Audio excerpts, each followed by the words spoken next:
এই পাখিগুলো কি করে বানালাম চলো তোমাদেরকে এই পাখি বানানোর শেখাই। প্রথমে মাটি দিয়ে একটা পিঠা আকৃতির বানিয়ে নিলাম। এরপর কাঁটা চামচ দিয়ে কেটে নিয়ে 3 ভাগ করে নিলাম।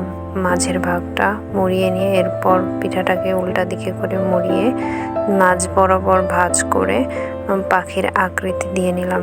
এরপর পিছনের অংশ আঙুল দিয়ে চাপ দিয়ে লেজের আকৃতি দিয়ে দিলাম। হয়ে গেল আমার পাখি। আমার মাটি দিয়ে পাখি তৈরিটা কেমন হয়েছে তোমরা কমেন্ট করে জানিও।